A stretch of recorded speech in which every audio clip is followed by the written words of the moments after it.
गिरिराज धरण की जय हो। श्री वल्लभाधीश की जय हो। श्री गोसाई जी परम दयाल की जय हो। श्याम सुंदर श्री यमुने महारानी की जय हो। काशी विश्वनाथ भगवान की जय हो। गौरा महारानी की जय हो। श्री गणेश जी महाराज की जय हो। सरस्वती मात की जय हो। खेड़पति सरकार की जय हो। कुबेरेश्वर महादेव की जय हो। महाकाल राजा की जय हो।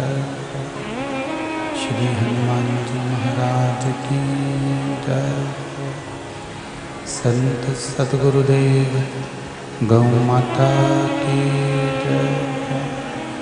चिंता संतान हंतार यत्पदानुजनव सेनं तनीचार्यं प्रणमामि मुहुः। यदनमृतो जन्तुवा सर्वदुःखातिगो भवेत् तमं सर्वदा वन्दे श्रीमद्वल्लभनन्दनम्।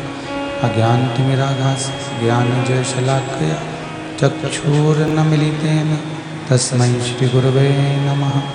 नमामि हृदये शेषे लीलाक्षरब्धीशयनं लक्ष्मीसहस्रनाम्भिः सेव्यमानं कलानिधिं।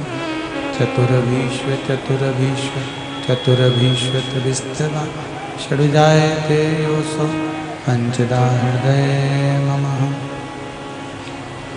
बोल विश्वनाथ भगवान की जय। ओम नमः शिवाय। ओम नमः शिवाय। ओम नमः शिवाय। ओम नमः शिवाय। ओम नमः शिवाय। ओम नमः शिवाय। ओम नमः शिवाय। ओम नमः शिवाय।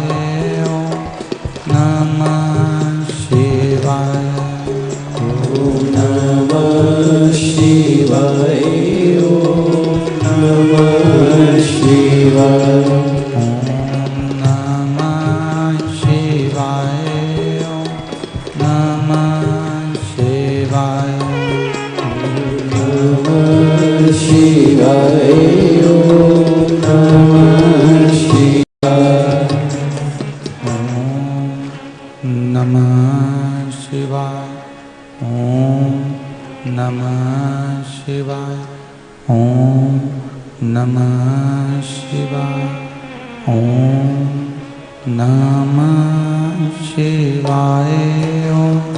नमः शिवाय। नमः शिवाय। ओम नमः शिवाय। ओम नमः शिवाय। ओम नमः शिवाय। नमः शिवाय। ओम नमः शिवाय। भोला नमः शिवाय। गोरा नमः शिवाय। भोला नमः शिवाय। गोरा नमः शिवाय। भोला नमः शिवाय। गोरा नमः शिवाय। भोला नमः शिवाय। गोरा नमः शिवाय। ओम नमः शिवाय। ओम नमः शिवाय। ओम नमः शिवाय। ओम नमः शिवाय।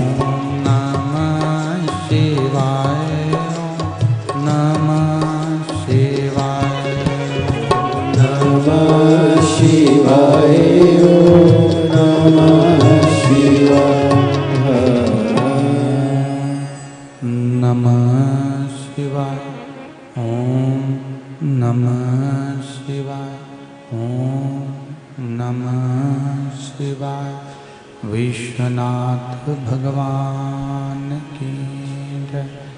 हर हर महादेव, हर हर महादेव, हर हर महादेव। काशी विश्वनाथ, ओगड़दानी, त्रिकालदर्शी, कैलाशी, अविनाशी भगवान शिव, जिनकी पुनीत पावन शिव महापुराण की कथा श्रवण करने का सौभाग्य बाबा देवाधिदेव महादेव की कृपा से, करुणा से अपन सभी को रतलाम नगर की इस पुनीत पावन भूमि पर प्राप्त हुआ है। बाबा देवाधिदेव महादेव भगवान शिव की कृपा श्रीमती कल्याणी जी, रविंद्र जी पाटीदार इंदौर से, श्रीमती शकुंतला जी, श्री नारायण जी पाटीदार नागदा, जो कि स्वर्गीय अरविंद पाटीदार जी की स्मृति में ये पुनीत पावन शिव महापुराण की कथा श्रवण करवा रहे हैं और संपूर्ण विश्व का कल्याण कर रहे हैं। भगवान भूत भावन भूतेश्वर भगवान शिव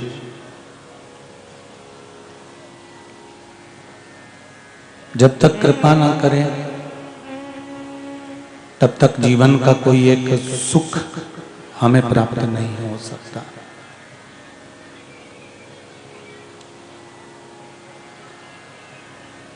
बैसाख के महीने में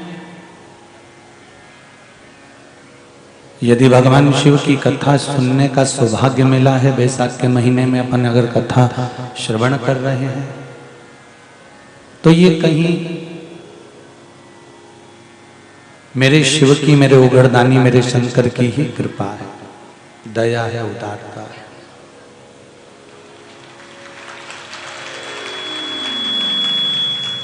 क्योंकि एक वो अपन लोग भजन में बोलते हैं ना, तेरी कृपा बिना न हिले एक भी अणु, लेते हैं श्वास तेरी कृपा से तनो तनो। हे गंगाधार मुक्ति द्वार ओमकार तू, आयो शरण तिहारी भोले तार तार तू। बखान क्या करूं मैं राखों के ढेर का, चपटी भभूत में खजाना कुबेर का। हे गंगाधार मुक्ति द्वार ओंकार तू, भोले ओंकार तू। आयो शरण तिहारी भोले तार तार तू। ये शिव की कृपा से मिला, शंकर की दया से मिला।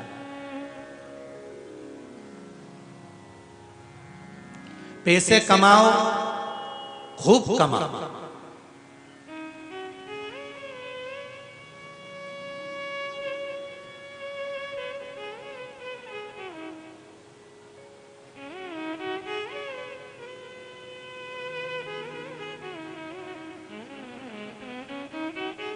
कोई कह रहा था गुरुजी पहले कितने डाकू होते थे, सब लूट के ले जाते थे।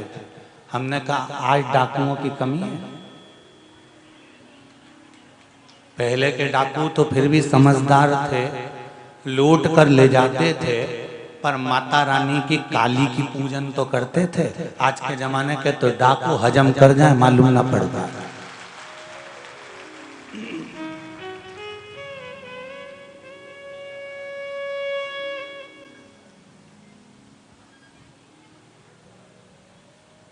रामचरितमानस में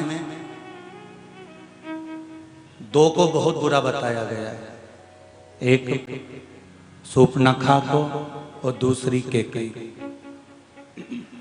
एक और इसके बीच में मंथरा, जिसका मन्नी थरा राम जी के चरण, वो मंथरा।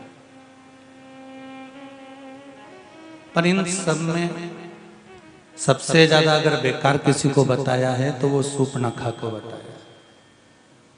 पर ईमानदारी से कहें, शूर्पणखा जैसा ज्ञान, शूर्पणखा जैसी भक्ति दुनिया का कोई व्यक्ति नहीं कर पाएगा, जो डायरेक्ट भगवान के सामने जाकर कहती है कि तुम सम पुरुष न मोह सम नारी।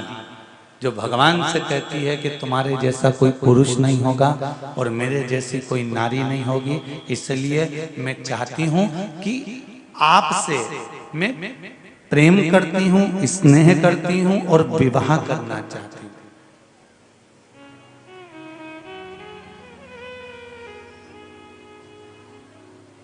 शूर्पणखा ने डायरेक्ट जाकर सीधे भगवान के पास जाकर एक ही बात कही कि मैं तुमसे मंगल पानी ग्रहण संस्कार करना चाहती हूं,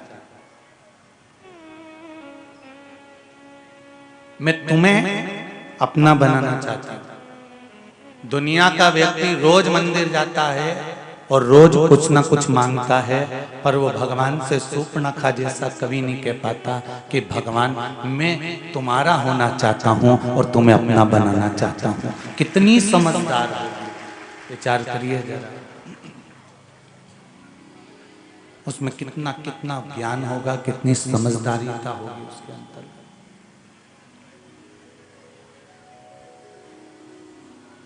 तुम सम पुरुष न मोह सम नारी। तुम्हारे जैसा कोई पुरुष नहीं होगा, मेरे जैसी कोई नारी नहीं होगी। मैं आपको अपना बनाना चाहती हूं और मैं खुद भी आपकी हो जाना चाहती हूं। बस इतना जो ज्ञान है ना, ये बहुत है। इतना ज्ञान बहुत। कमाओ पैसे, खूब कमाओ। यहां पे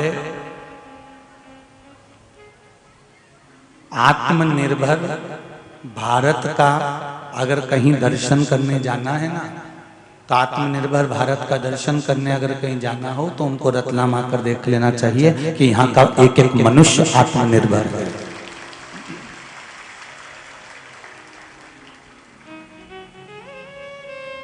मेहनत कर करके, हाथ से सेव रगड़ रगड़ कर, नमकीन बना बना कर आज पूरे भारत में रतलाम का नाम नमकीन के नाम से प्रसिद्ध कर दिया। ये आत्मनिर्भरता नहीं तो और क्या है? बोलो सही है कि गलत है? ये मशीनें तो अब आई है।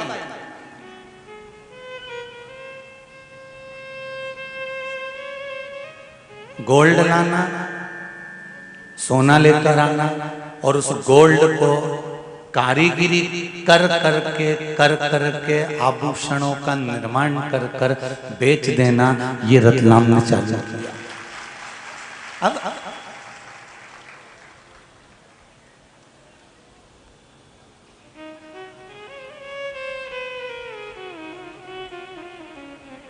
सोने की बट्टी खरीद के लाओ, उसकी कीमत, और सोने का जेवर खरीद के लाओ, उसकी कीमत, दोनों में कीमत किसकी ज्यादा है?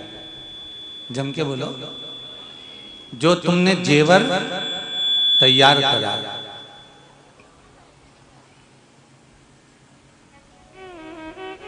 जो तुमने जेवर बनाया है, जो जेवर तुमने सिद्ध किया है, तैयार किया है, उसकी कीमत, अर्थात बट्टी आ गई, उसको तुमने 20,000 रुपये में खरीद कर लिया है, पर उसके बाद में तुमने जब मेहनत करना प्रारंभ करा, मेहनत करना चालू करा, काट काट के आभूषण बनाना जब प्रारंभ किया, और आभूषण बना बना कर जब तैयार कर कर मार्केट में दिया, तो कीमत तो उसकी बढ़ गई। गुरु भी क्या करता है, तुम सब, आप हो चाहे हम हो, सब एक सोने की बट्टी है, पर गुरु का काम है कि इसको कतर के, तोड़ के, अग्नि में तपा कर, फूंक मार मार कर, एक इतना लंबा पाइप होता है टेढ़ा, उसमें फूंक दे देकर धीरे धीरे धीरे टांका लगा लगा लगा लगा आभूषण तैयार कर दिया। और वो आभूषण जब तैयार हुआ तो उसकी कीमत बढ़ गई। गुरु एक कथा वाचने वाला, एक सदगुरु, एक संत, एक साधु, महात्मा, सन्यासी, तपस्वी, साधक, उपासक यही करता है कि सबसे पहले वो कान में गुरु मंत्र की फूंक दे देता है, और फूंक देने के बाद में फिर धीरे धीरे टाका लगाना चालू करता है। मंदिर जा, सत्संग कर, राम जप, कृष्ण जप, स्मरण कर, श्री शिवाय नमस्तुभ्यं जप। जब वो टाका लगाना चालू करता है तो अपने शिष्य को ऐसा कीमती आभूषण बना देता है जिसकी कीमत बाजार में बढ़ जाती है। वो गुरु ही कर सकता है, गुरु के सिवा कोई नहीं करे।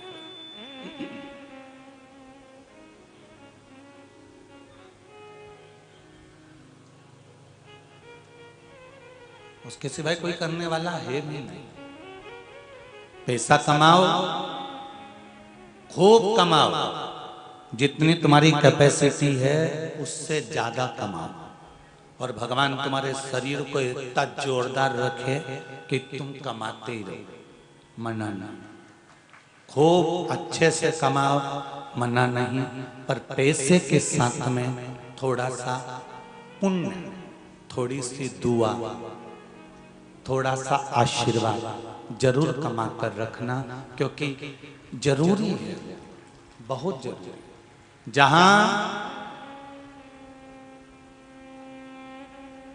पैसा काम नहीं आएगा वहां दुआ काम आ जाती है, इसलिए दुआ भी कमाते हुए, थोड़ा भजन कमाते हुए चलो, थोड़ा आशीर्वाद कमाते चलो, पैसा खूब कमाओ।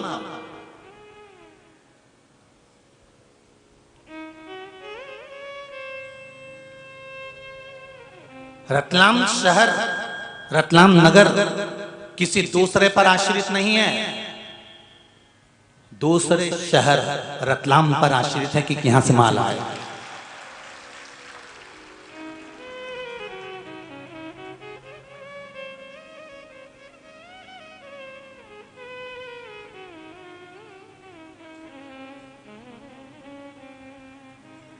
अमृत प्राप्त होता है।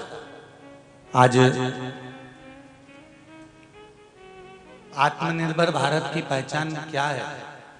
क्यों लगे हुए हैं कि आत्मनिर्भर बनो, आत्मनिर्भर बनो? क्योंकि दूसरे के आगे हाथ नहीं फैलाना पड़े, कहीं से कर्जा नहीं लाना पड़े, किसी से जाकर कहना नहीं पड़े, बस अपनी मेहनत करते जाओ। जो गीता जी में भगवान ने कहा कि तू कर्म करे जा, फल की इच्छा मत कर, मैं तुझे खुद फल दे दूंगा, तू मेहनत में पीछे मत हटना, मैं देने में पीछे नहीं हटूंगा, तुझे दे दूंगा, तू कर तो सही। एक किसान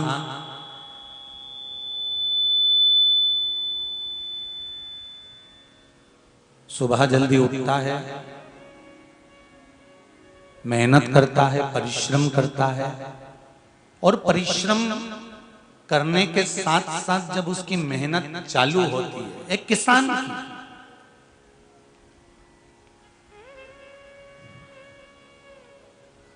जब उसकी मेहनत चालू होती है और जब वो मेहनत करना प्रारंभ करता है और जो मेहनत में लगता है, सवेरे उठा, उठते से जो अपने कर्म में लीन हुआ, ऐसा लीन हो जाता है कि माथे से पसीना टपकता रहता है और वो अपने कर्म को करता रहता है।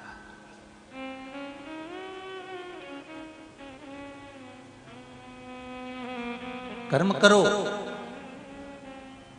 मेरे भगवान कृष्ण, मेरे लाडले, मेरे ठाकुर, मेरे कृष्ण, मेरे कन्हैया कहते हैं कि आप कर्म में पीछे मत हटना।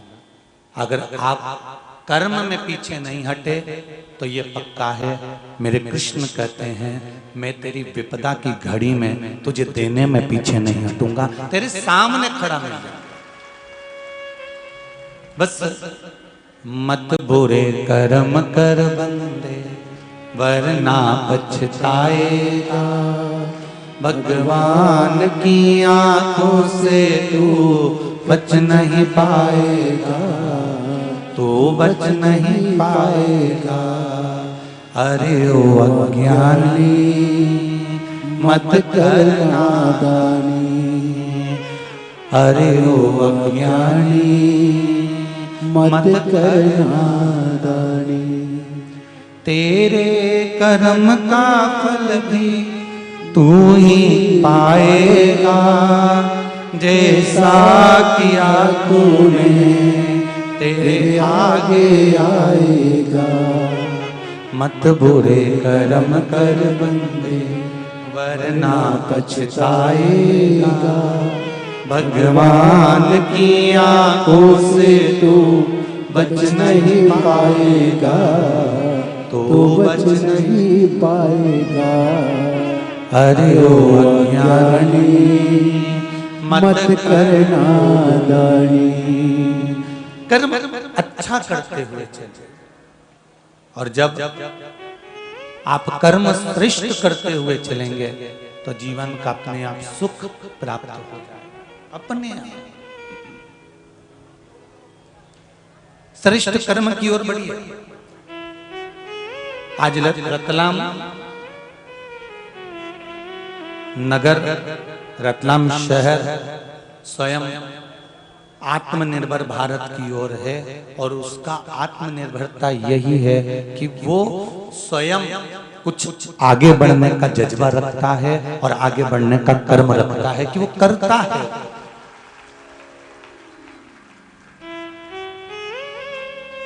स्वयं करता है।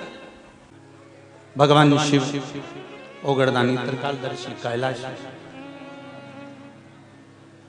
भगवान शिव की कृपा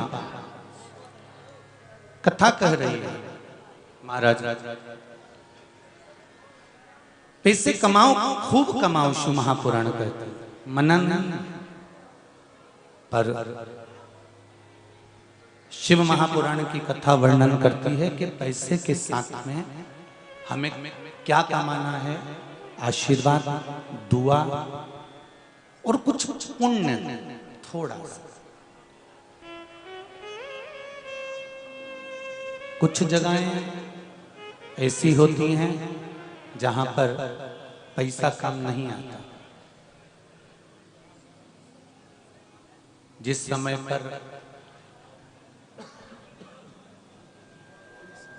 व्यक्ति वेंटिलेटर पर पड़ा रहता है या आईसीयू में पड़ा रहता है, उस समय पर आप केवल धन खर्च कर सकते हो, पैसा लगा सकते हो, रुपए दे सकते हो डॉक्टर को, दवाई में पैसा लगा सकते हो, जांचें करवा सकते हो, एक्सरे करवा सकते हो, पर ईमानदारी से बोलो क्या प्राण वापस लेकर आ सकते हो? अरे बोलो तो जम के, नहीं ना।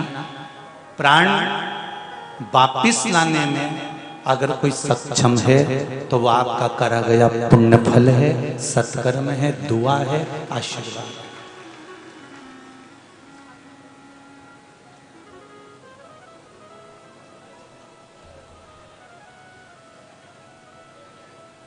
हॉस्पिटल में पलंग पैसे से आ जाए,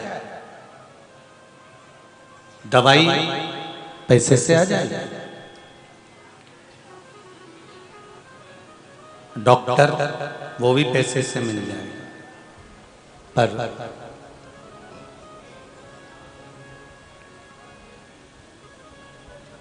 प्राण हमारे अगर वापिस आना है, स्वस्थ हमको रहना है, तो वो पैसे से नहीं, वो कहीं तुमने जो पुण्य करा है, सत्कर्म करा है, अच्छा कर्म करा है, उससे हमारे प्राण बच सकते हैं। देखो एक पत्र आया है सुंदर, समझिए।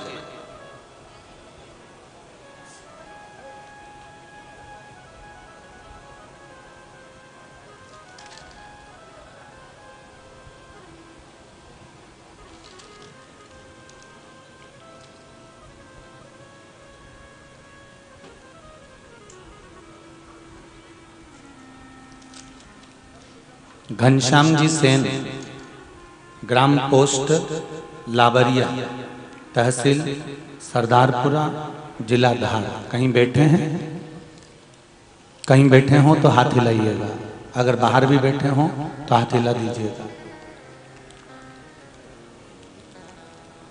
घनश्याम जी सेन, ग्राम पोस्ट लाबरिया, तहसील सरदारपुर, जिला धार। कहीं बैठे दिख रहा है? पत्र लिखा है, कोरोना काल से आस्था चैनल पर कथा निरंतर श्रवण कर रहे हैं। गुरुदेव, पिछले साल अप्रैल में मेरे गले में टॉन्सिल हो गए थे। गुरुदेव, वो टॉन्सिल पक चुके थे। दाहोद हॉस्पिटल में बायोप्सी कराई गई, डॉक्टर ने रिपोर्ट आई और वो रिपोर्ट को बाहर भेजा, जांच कर आई तो उसमें कैंसर बता दिया गया। कैंसर दिया बताया गया। गुरुदेव, मेरे एकदम पूरे परिवार के पैरों की जमीन हिल गई। गुरुदेव, अहमदाबाद रिपोर्ट लेकर गए तो डॉक्टर ने ऑपरेशन करने का बोल दिया कि इसमें कैंसर का ऑपरेशन करना ही पड़ेगा और जल्दी ही करना है। गुरुदेव, सीजन नहीं करवाना था तो घर के लोगों ने कहा शिव महापुराण पर विश्वास करो। आपने शिव पुराण की कथा बहुत सुनी है, भोले पर विश्वास करो। और जो कथा में उपचार बताया जाता है, शंकर भगवान पर एक लोटा जल और एक बेलपत्र चढ़ाना प्रारंभ करो। बेलपत्र जल चढ़ाकर उसको घर में लाकर रोज खाना चालू करो और वो करना प्रारंभ करा। गुरुदेव, मैं आज भी कर रहा हूं और जीवन भर करता रहूंगा।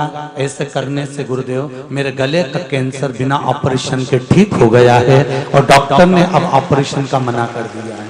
ये पत्र है। शिव भक्ति, बेस ढीले डालो, बेस और ढीले। शिव भक्ति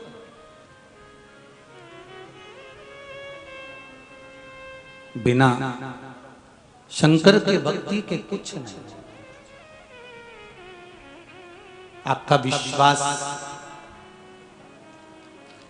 आपका भरोसा। एक पत्र और है, देखिए।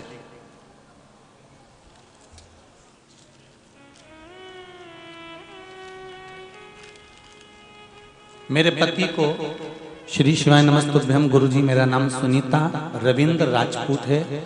मैं शाहदा महाराष्ट्र से आई हूं। कहाँ बैठी हैं? दिख रही हैं क्या? हाथ हिला दो बहन। अच्छा, उधर है बक्सों के पास। ठीक है, दोनों हाथ हिला दो एक बार। ठीक है। मैं शाहदा महाराष्ट्र से आई हूं गुरुजी। मेरे पति का नाम रविंद्र राजपूत है। मेरे पति को पिछले साल 20 सितंबर को अचानक सिर में चोट लग गई। चोट इतनी गहरी थी कि उन्होंने अपना मानसिक संतुलन खो दिया था। अचानक सीढ़ियों से नीचे गिर गए थे। उनका सिर गंभीर रूप से घायल हो चुका था। अस्पताल ले गए। डॉक्टर ने कहा कि उनके सिर में गंभीर चोट लगी है। हमने तुरंत उनको दिखाना प्रारंभ करा। वहां से डॉक्टर ने दूसरी जगह रिफर करा, हम वहां भी लेकर गए। सारी जांचें होने लगी। 99% तक कह दिया था कि अब तुम्हारे पति जीवन भर उठ नहीं पाएंगे, संभल नहीं पाएंगे और वो अपनी बुद्धि का प्रयोग नहीं कर पाएंगे। जब तक रहेंगे वो एक मरे हुए मुर्दे की तरह रहेंगे। जिम्मेदारियां अब तुम्हारे ऊपर है, चाहे तुम हॉस्पिटल में रखो चाहे घर में रखो। गुरुदेव, जिस मंत्र को आप कहते हो श्री शिवाय नमस्तुभ्यम, उस मंत्र को जपना प्रारंभ करा और पति के सिर पर मात्र हॉस्पिटल में ही हाथ रखकर इस मंत्र को 24 घंटे जपना प्रारंभ करा। पति की दशा के दोनों फोटो भेज रही हूं, एक दशा हॉस्पिटल की और दूसरी दशा श्री शिवाय नमस्तुभ्यम ने जो सही करी वो फोटो में आपको भेज रही हूं। आस्था चैनल पर आप दोनों फोटो देख सकते हैं। एक पति का जब हॉस्पिटल में था, जिस समय पर उसका सिर में चोट लग गई थी और वो पूर्ण तरह से बेकार हो चुका था, और दूसरा फोटो जब वो ठीक हो गया तो कुबेरेश्वर धाम पर जाकर ढोक लगाने पहुंचा है। ये पति का फोटो। शिव कृपा। बैठो बहन। श्री शिवाय नमस्तुभ्यम। शिव की उदारता, शिव की करुणा। अकाल मृत्यु वो मरे जो काम करे, चंडाल का काल उसका क्या बिगाड़े, जो भक्त हो महा काल का। शिव की आराधना करना, शंकर की उपासना करना, शंकर को एक लोटा जल समर्पित कर देना। इसलिए बार बार आप लोगों से निवेदन करा जा रहा है कि बैसाख के महीने की शिवरात्रि के मूल तत्व को समझ जाओ। दुनिया के लोग तुम्हें भटकाएंगे, भरमाएंगे, हंसेंगे, कोई अपशब्द भी कहेगा, ताने भी देंगे। लोग कहेंगे सियोर वाले महाराज का तो यही काम है, कोई ना कोई उपाय बताता ही रहता है और लोगों को मंदिर भेजता ही रहता है। पर जब तक भगवान ने यह प्राण दिया है तब तक प्रयास करूंगा कि आप भी जिंदगी में स्वस्थ बने रहो और अपने जीवन को आनंद में जीते रहो। आपको किसी के आगे हाथ ना फैलाना पड़े, किसी के आगे जाकर कहना ना पड़े कि मुझे ये दुख है, मेरे पास में धन नहीं है, कर्जा बढ़ गया, ये हो गया, वो हो गया, मेरा व्यापार नहीं चल रहा। ये दुनिया के आगे जाकर नहीं कहना पड़े। तुम इतनी मेहनत स्वयं भगवान की भक्ति कर कर कर, शंकर भगवान की इतनी भक्ति कर कर कर आप भगवान शंकर की ऐसी कृपा पा जाओ कि दुनिया के लोगों को आप भी एक प्रेरणा देने वाले बन जाओ कि मैंने शिव की आराधना करी तो मुझे ये फल मिला। बस ये है, सियोर वाला महाराज कुछ नहीं करने आएगा, क्योंकि द्रौपदी का जब चीर खींचा जा रहा था उस समय पर द्रौपदी रोती रोती अपने गुरु द्रोणाचार्य के पास गई और गुरुवर से कहा, गुरुदेव मेरे पति मुझे नहीं बचा रहे, मेरा ससुर मुझे नहीं बचा रहा, मेरी सास मुझे नहीं बचा रही गांधारी, मेरे देवर जेठ मुझे नहीं बचा रहे, यहाँ पूरा परिवार बैठा है, विश्वामित्र बाबा, यहाँ गुरु द्रोणाचार्य से कहा कि यहाँ पर भीष्म पितामह भी बैठे हैं, वो भी नहीं बचा रहे। स्वयं उस सभा में सब कुछ बैठे हुए हैं पर कोई मुझे बचाने वाला नहीं है गुरुदेव, और आपसे मैंने गुरु मंत्र लिया है, कम से कम आप तो बचा लो। तो गुरु द्रोणाचार्य ने कहा, सुन बेटा, मैंने तुझे गुरु मंत्र दिया है, मैं तेरा गुरु हूँ, पर यह मत सोचना कि गुरु तुझे बचा लेगा। गुरु की सामर्थ्यता नहीं है कि गुरु तुझे बचा लेगा, और मैं कहता हूं मैं तुझे नहीं बचा सकता। पर द्रौपदी कहती है तुमने गुरु मंत्र दिया है, तो गुरु कहते हैं वही तो मैं समझा रहा हूं कि अंतिम समय में तेरी तकलीफ में, तेरे दुख में, तेरे रोग में, तेरे कष्ट में, तेरे धन नहीं आने पर, तेरे जीवन में तकलीफें बढ़ने पर गुरु साथ नहीं देगा। पर जिस गुरु ने तुझे मंत्र दिया है उस मंत्र का यदि जाप कर लिया तो वो तेरा साथ दे जाएगा। उस मंत्र का जाप करो, श्री शिवाय नमस्तुभ्यम, ये वो मंत्र है जिसका जाप कर कर आप जिंदगी का सुख पा सकते हो। 29 तारीख को बैसाख की शिवरात्रि आ रही है। छोड़ना मती, बेलपत्री का पत्ता जल में डालकर भले पत्ते को निकाल देना, और वो जल, जो रोग है, जो बीमारी है, संपदा नहीं आ रही हो, दुकान नहीं चल रही हो, व्यापार नहीं चल रहा हो, बच्चे चिड़चिड़े हो गए हो, क्रोध पड़ रहा हो, तो भी बाबा पर घर के प्रत्येक व्यक्ति एक लोटा जल जरूर चढ़ा के आना, शिव को नमन कर कर आना। ये मौका नहीं मिलता, चढ़ाओ।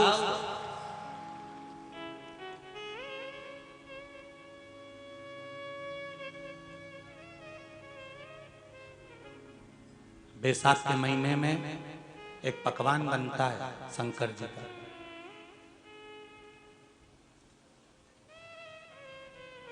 शिव जी के हाथ में त्रिशूल है, शिव जी के 3 नेत्र हैं, बेलपत्री में भी 3 बोलते जाओ पत्ती है।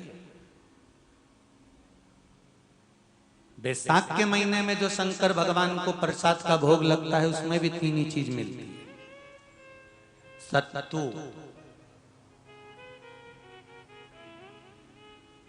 कोई दूसरे महीने में बनता है? जम के तो बोलो नहीं। कब बनता है? यही बैसाख के महीने में।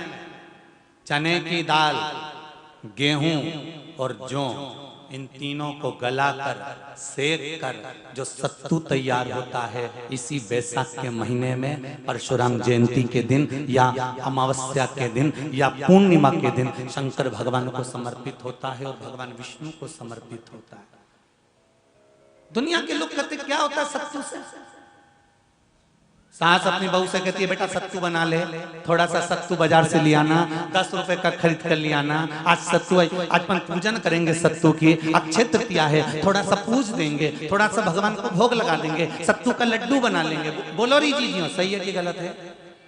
बाजार में भी सत्तू मिलता है तो बच्चे कहते हैं, बहुएं कहती हैं कौन खाएगा, काय को ला रहे हो, सत्तू का क्या काम है? पर शिव महापुराण की कथा कहती है, स्कंद पुराण की कथा कहती है, जिस समय पर बैसाख के महीने की सुंदर अमावस्या का दिन था, उस दिन माता पार्वती शंकर भगवान के लिए जब पकवान बनाने के लिए बैठी, कुछ नहीं मिला, तब माता पार्वती ने 3 अनाज को लिया, एक चना, दूसरा गेहूं और तीसरा जो, इन तीनों को भींग रहे थे उसको लेकर आए गंगा जी में से, उसको सेक कर माता ने अंगीठी पर और उसका जो सत्तू बनाकर शिव को दिया। शंकर भगवान ने कह दिया, सुन पार्वती, ये सत्तू नहीं, ये मेरी औषधि है।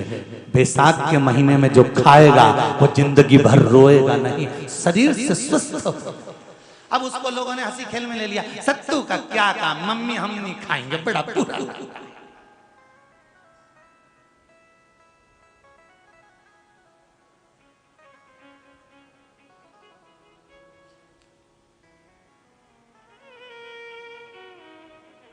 शिव जी का एक एक चीज,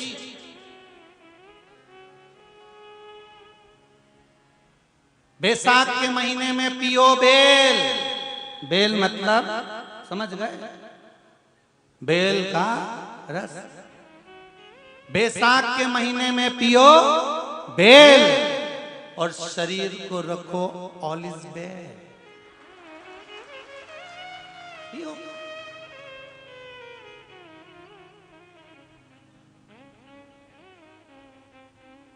शरीर बेकार नहीं होगा, शरीर बेकार नहीं हो सकता। अब शिव आराधना तो करो। हाँ, जिंदगी की मोड़ पर शंकर परीक्षा बहुत लेते हैं, बहुत परीक्षा। एक सुंदर संवाद आता है स्कंद पुराण, शायद आप लोगों ने सुना होगा। सुना हो तो भी सुन लो, नहीं सुना हो तो भी सुन लो।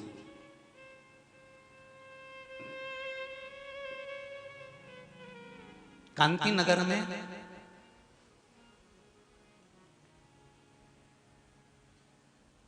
राजा श्रीयाजी रहते थे। उनकी धर्मपत्नी का नाम था चांगुणा। क्या नाम है उनका? चांगुणा।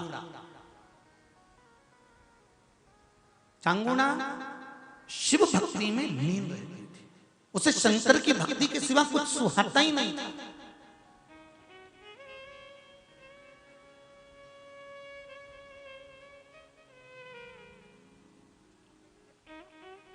शिव आराधना के सिवा उसको कुछ भाता ही नहीं था। दिन भर शंकर की शरणागति करना, शिव का स्मरण करना, शिव भक्ति में डूबे रहना। शंभो शरणे पड़ी मांगू घड़ी रे घड़ी, दुख काटो दया करी न दर्शन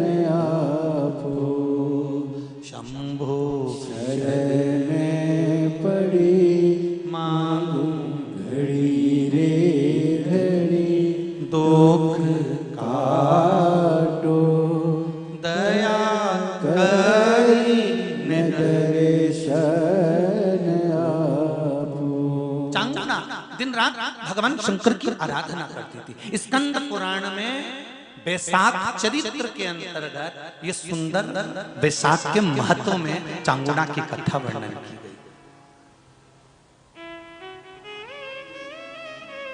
भक्ति बड़ी प्रबल थी, जैसे आप लोगों की है ना।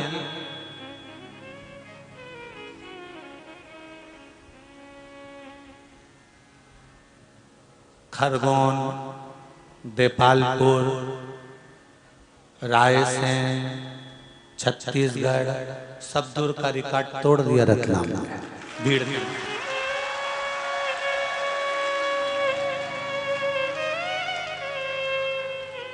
सारी जगह जगह की भीड़ के मामले में तुम लोगों ने तो क्या पता ठने ठनाए बैठे थे क्या भगवान कि टूट पड़ो,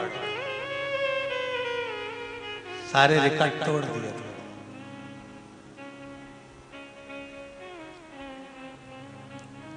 आज कोई कह रहे थे गुरुजी, वो गाड़ी में जो पुलिस बंधु गार्ड लोग आते हैं तो वो लोग कह रहे थे कि गुरुदेव रतलाम शहर में गाड़ियां घुसना मुश्किल होती है जब शादियों का सीजन आता है, पर 1 बजे से 4 बजे तक पूरे रतलाम में धूम-धाम गाड़ी दौड़ रही है, क्योंकि सब दुकान बंद करके ही मिल रही है सब।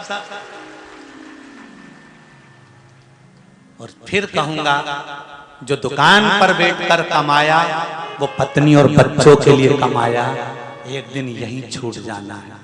ये 7 दिन की जो कमाई कर रहे हो ये खुद की है, वहीं तक जाना है, छूटना नहीं है। ये अपनी कमाई है, छूटेगी नहीं। और हृदय में बसना चाहिए महाराज। उसे शिव की आराधना के सिवा कोई सुख मिलता ही नहीं, केवल शंकर की आराधना करना, शिव भक्ति में डूबे रहना। श्री शिवाय नमस्तु, श्री शिवाय नमस्तु। भगवान शिव की आराधना में डूबे रहना।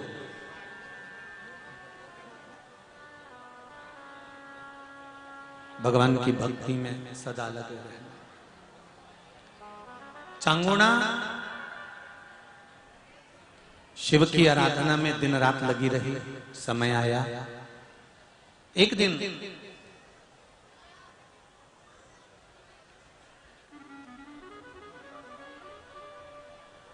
चांगुड़ा के मन में आया,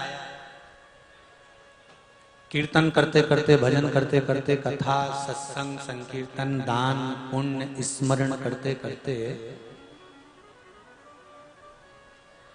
कई वर्ष निकल गए, कई वर्ष।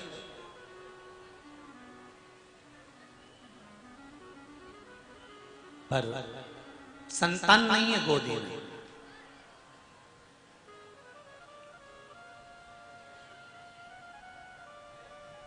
जब गोदी में संतान नहीं है, कई वर्ष निकल गए, आज देवाधिदेव महादेव के पास में बैठ गई, शिव जी की भक्ति में लग गई। बहुत ध्यान से सुनना, ये स्कंद पुराण का पावन चरित्र है जिसको अपन श्रवण कर रहे हैं।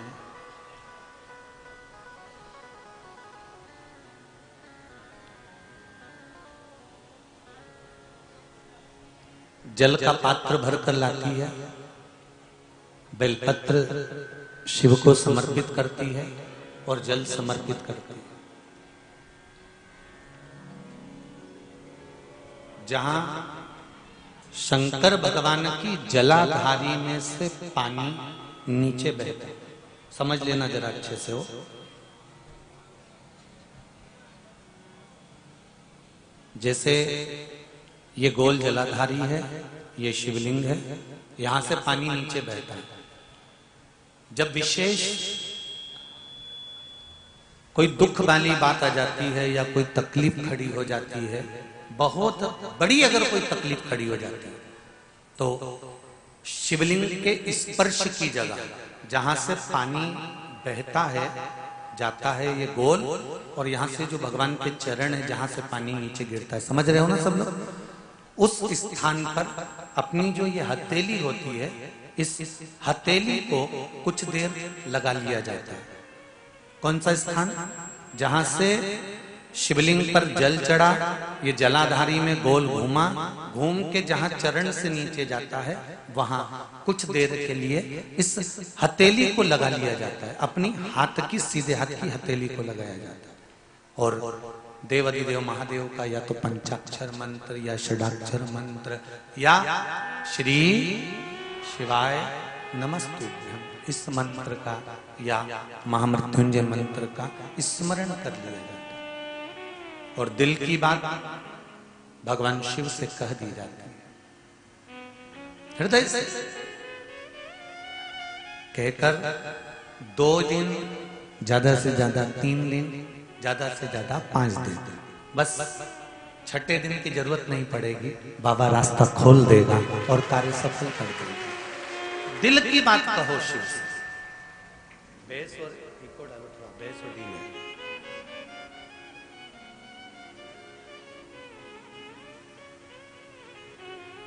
अपने दिल की बात कहिए बाबा से।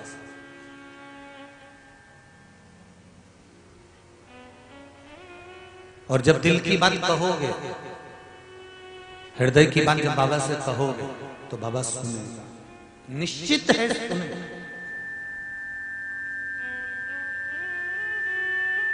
चलो और सरल भाषा में समझ लीजिए राजा। गोली, दवाई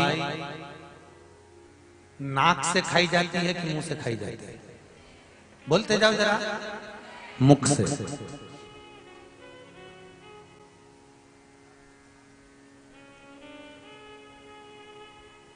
और विक्स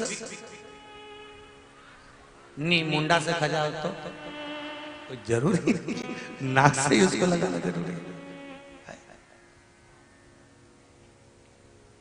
बताया है ना स्थान कि विक्स से लगाना तो नाक से लगाना, गोली खाना तो मुंडा से खाना, और अगर कोई ऑइडेक्स से लगाना तो ऊपर से लगाना, ना तो इसको नाक में डालना है, इसको ऊपर से मल देना, या बाम है तो ऊपर से मल देना है, ठीक है?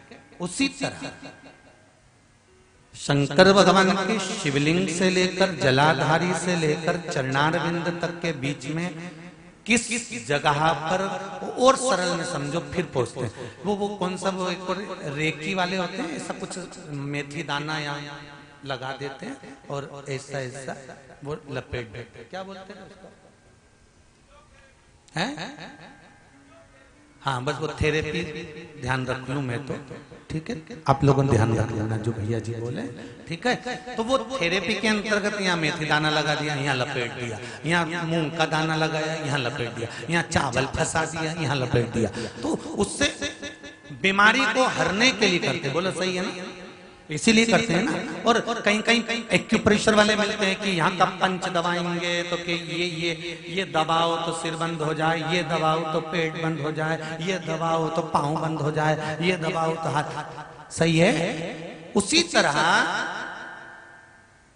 शिव महापुराण की कथा कहती है कि शंकर भगवान के शिवलिंग से लेकर जलाधारी में कुछ स्थान ऐसे हैं, वहां पर हमारा मात्र स्पर्श कर कर अपने दिल की बात कह देने पर भी कार्य सफल हो जाता है। तुम जल चढ़ाओ मत चढ़ाओ, तुम बेलपत्र चढ़ाओ मत चढ़ाओ, तुम धतूरा चढ़ाओ मत चढ़ाओ, पर दिल से अगर तुमने कहा तो उसका फल मिलेगा।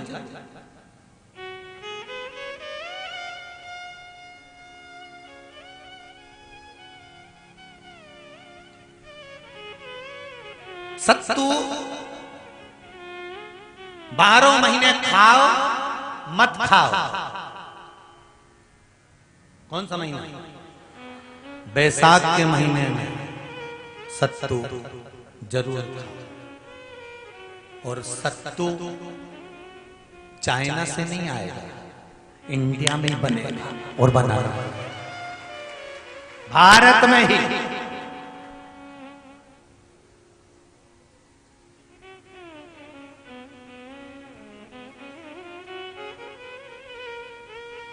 चलो आ जाओ गरुड़ पुराण में। मरने का 47वां दिन, जब मरेंगे तब गरुड़ पुराण बचेगी, पहले ही सुन लो। और जिसके पास में गरुड़ पुराण नहीं हो तो पंडित जी से मंगवा कर फिर पढ़ के देख लेना। मरने के 47वें दिन, 47 डेज, 47वें दिन किस चीज का दान तुम्हारे सामने आता है? मरने के 47वें दिन। 10 दिन तक तो जीवात्मा घर की अटारी फिर थी, मरने के बाद 12वें के दिन चली जाती है। उसके बाद में जब 47वां दिन आता है तो 47वें दिन जीवात्मा को क्या दान करा जाता है? व्यक्ति ने क्या पुण्य करा होता है कि उसको नरक नहीं भोगना पड़ता, बेतरणी नहीं भोगना पड़ती और सीधे बेतरणी से पार उतर जाता है। वो किस चीज का दान है? तो कहा शिव महापुराण में, गरुड़ पुराण में, कि वो सत्तू का दान है जो बैसाख महीने में करा जाता है। सत्तू का दान 3 चीजों से मिलकर बनता है। जौ, बोलते जाओ जल्दी, गेहूं, चना, ये 3 चीज से मिलकर बनता है। इसमें जो बारीक बारीक कण होते हैं, जितने जितने 3 चीज के मिले हुए बारीक बारीक कण होते हैं, ये जब दान किया जाता है सत्तू का, तब ये बेतरणी तरने के लिए 47वें दिन इस जीवात्मा ने अगर सत्तू का दान करा होता है या सत्तू का सेवन बैसाख के महीने में करा होता है तो उसको बेतरणी नहीं भोगना पड़ती, डायरेक्ट सीधे रतलाम उज्जैन से डायरेक्ट।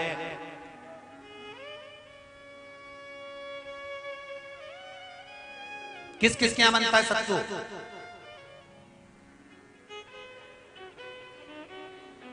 मैंने भी तो ये पूछा किस किस क्या बनता है। मैं ये थोड़ी बने, मैं अभी थोड़ी ना कि अभी बन गया। बैसाख में बनता तो होगा। पहले गांव के लोग तीरथ करने जाते थे। गांव का लोग जब तीरथ करने जाता था, कोई सामान नहीं ले जाता, सत्तू बांधी पोटली में धरा यूं और पानी में घोलिया और नमक डालिया या शक्कर या गुड़ घोल के और पी के वही चले। आज के अब जब सैनिक युद्ध करने जाता है, थक जाता है, बहुत थकान हो जाती है, जब उससे देखा जाता है तो सैनिक का जो कमांडर होता है वो सत्तू मंगवाता है और गिलास में घोल घोल कर पूरी सेना को पिलवाकर फिर युद्ध में उतार देता है। फिर युद्ध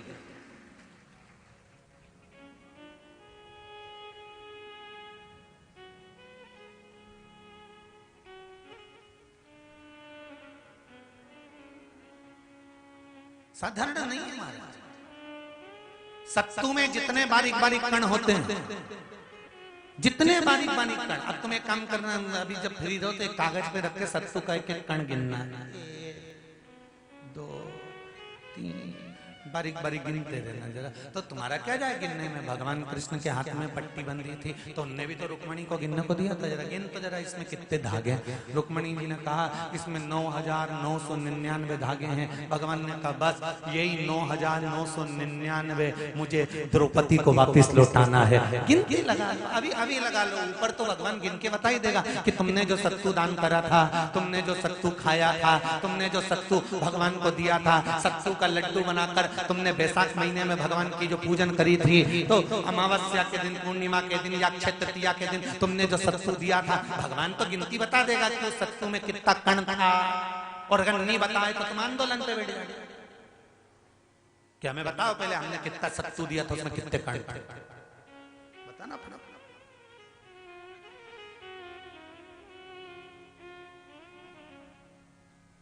एक एक शिव की आराधना में चांगुना ने 1 लोटा जल भरा, उसमें थोड़ा सा चंदन डालकर बेलपत्री के वृक्ष के नीचे ले जाकर डाल देती, थोड़ा सा जल बचाकर शिव जी को डाल देती। शंकर भगवान ने एक दिन चांगुना के सामने मन में विचार प्रकट करा और पार्वती जी से कहा, पार्वती एक बात समझ में नहीं आती, आधा जल ये बेलपत्री को देती है, आधा जल मुझे देती है। जब आधा जल मुझे देती है तो मुझे बड़ा गुस्सा आता है, क्योंकि बच्चे और बूढ़े ये दोनों एक समान हैं। बच्चों को थोड़ा सा भी उसकी सामग्री में से, उसकी चॉइस की चीज में से तोड़ के अगर दूसरे को दे दिया तो बच्चा यूं फेंकेगा, वो जाके और मुंह फुला के बैठ जाएगा, नहीं खाऊं नहीं खाऊं। माँ समझाए थारे ही भाई है रे, होगा नीचे मत को ऐसा भाई जो मेरा ही हिस्सा खा जा, नीचे मुझे तो पूरा ही चाहिए। फिर माँ अंदर जाएगी, फ्रिज में से वापिस पूरा की पूरा आम निकाल के लाएगी और आम देगी, ये ले, ये पूरा है, अब चक्कू से कटा नहीं, देख छोरा भी इतना है वाला, पूरा घुमा घुमा के देखेगा।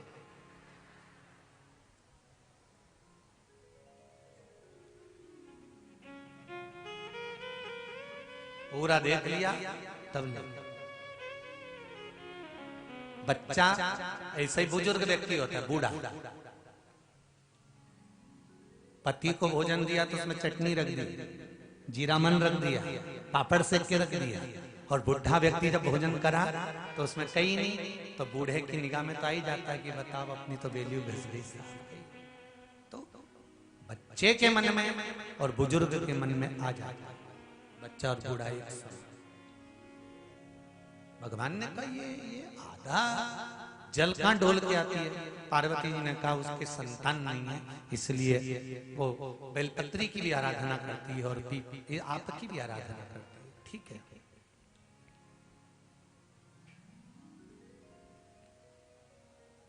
भगवान देवादिदेव महादेव ने देखा चांगुड़ा ने बहुत सेवा कर ली।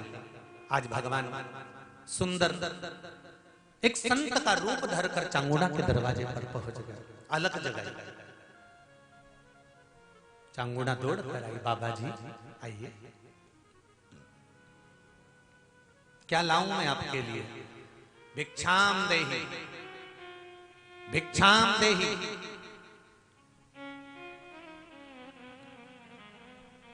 बाबा ने सब दूर से भिक्षा ली और चांगुड़ा जैसे परात भरकर रानी चांगुड़ा देवी खूब सारा सामान लेकर आई, तो बाबा ने मना कर दिया, मैं आपके हाथ की भिक्षा नहीं ले सकता, मुझे नहीं लेना। क्यों? कहा आपकी संतान नहीं है, आपकी औलाद नहीं है, संतान नहीं है, और अगर आपकी संतान नहीं है तो आपके हाथ की भिक्षा लूंगा तो मैं भिक्षा लेकर जाऊंगा कहां? मुझे आपके हाथ की भिक्षा नहीं चाहिए। इतने में चांगुड़ा ने उस संत के चरण पकड़े और संत के चरण पकड़कर चांगुड़ा कहने लगी, देखिए बाबा जी, जन्म मरण और परण ये तो तीन देवादिदेव महादेव के हाथ में है। संतान देना और ना देना ये शिव जी के हाथ में है, शंकर के हाथ।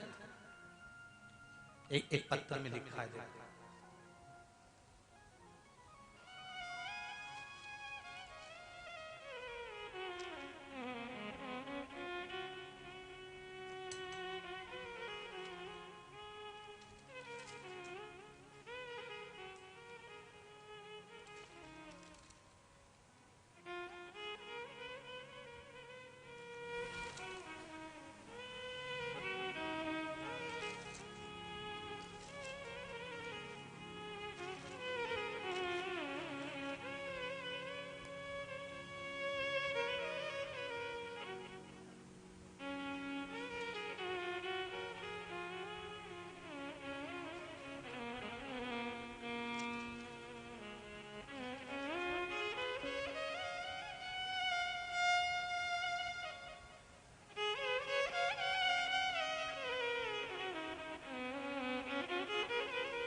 एक पत्र है, नजर नहीं आ रहा, जिसमें लिखा है कि संतान नहीं थी 2014 से, औलाद नहीं थी।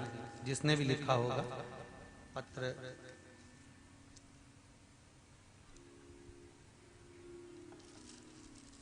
दो 2014 से संतान नहीं थी,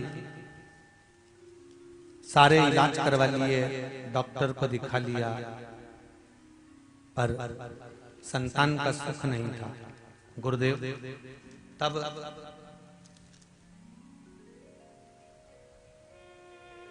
टेस्ट बेबी भी करवाया, वो भी सफल नहीं हुआ। अंत में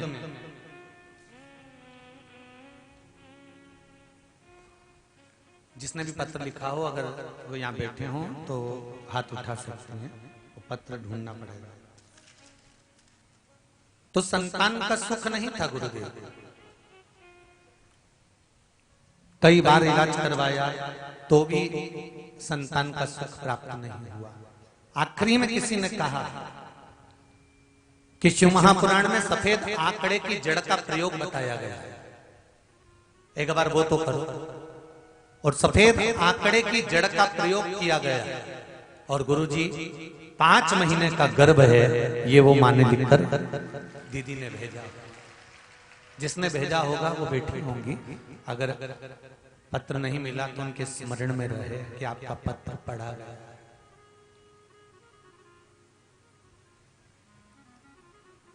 आप ही ने लिखा है क्या? दोनों हाथ हिला दो एक बार। हाँ, दोनों हाथ हिला दीजिए, बिल्कुल पीछे एकदम। बैठ जाइए, बाबा की कृपा बनी रहे। जल्दी जल्दी बाबा आपकी गोदी में लाला लाली खूब आनंद में प्रदान करे, यही बाबा से निवेदन है। काशी विश्वनाथ भगवान की शिव ओघड़ दानी, शंकर मेरा ओघड़ दानी। महाराज चांगुणा ने चरण पकड़े, बाबा संतान देना और नहीं देना ये तो भगवान के हाथ है। अब जरा विचार करिए, 2014 से संतान नहीं, अभी कौन सा चल रहा है? कितना साल हो गया? अब दी की नहीं दी भोलेनाथ ने? शिव कृपा होती है, दुनिया का ऐसा कोई काम है ही नहीं। अगर समस्या है तो उसका हल मेरा देव अधिदेव महादेव है, ये पक्का। अगर समस्या है तो उसका हल भी। बस शिव आराधना करो, दिल से करो, दिल से। कैलाशी अविनाशी भगवान शिव का चरित्र कह रहा है। चांगुणा निवेदन कर रही है कि संतान देना और ना देना ये तो शिव के हाथ है।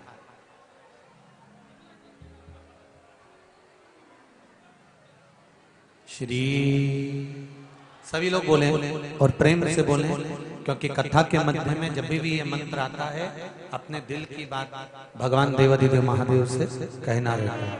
श्री शिवाय नमस्तुभ्यं, श्री शिवाय नमस्तुभ्यं, श्री शिवाय नमस्तुभ्यं। भगवान शिव से शंकर भगवान जो रूप बदल कर आए हैं, मेरे ओघड़दानी जो रूप रख कर आए हैं,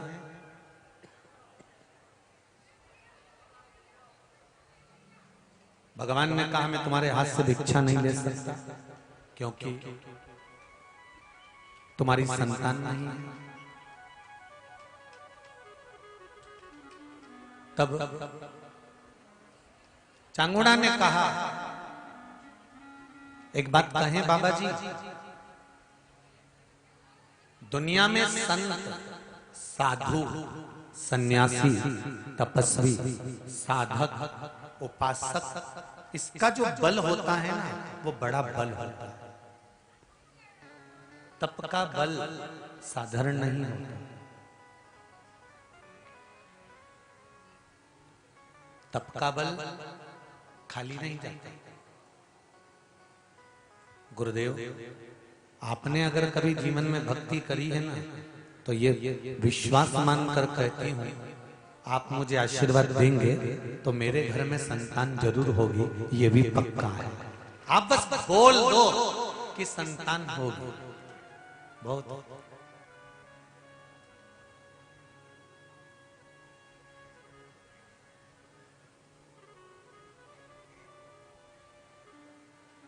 भगवान प्रसन्न हो गए और मेरे देवाधिदेव महादेव जो संत का रूप रखकर आए थे, साधु का रूप रखकर आए थे, उन्होंने झोली में से फल निकाला। वो फल निकालकर चांगुणा को दे दिया ले चांगुणा, ये फल खा ले, तेरा गर्भ ठेर जाएगा, संतान हो जाएगी। चांगुणा ने वो फल ऐसे ही नहीं खाया, चांगुणा ने वो फल ले जाकर सबसे पहले शंकर भगवान के सम्मुख में रख दिया और शिव जी से कहा। उसको ये नहीं मालूम कि ये जो संत खड़ा है ये शंकर ही रूप रख कर आया।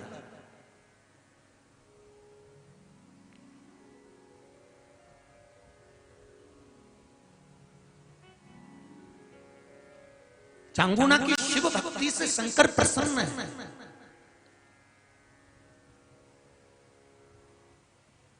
आप प्रतिदिन शंकर के मंदिर जाना चालू कर दो, आप प्रतिदिन भगवान शंकर को जल चढ़ाना प्रारंभ कर दो, आप प्रतिदिन सूर्य को अर्घ देना प्रारंभ कर दो, आप एक बेलपत्री हफ्ते में एक बार शंकर पर चढ़ी हुई खाना प्रारंभ कर दो। रोज मिल जाए तो ठीक, नहीं तो हफ्ते में एक बार रोज खाना प्रारंभ कर दो। रुद्राक्ष का जल पीना चालू कर दो, शिव जी पे चढ़ा हुआ तात्विक सुख देगा।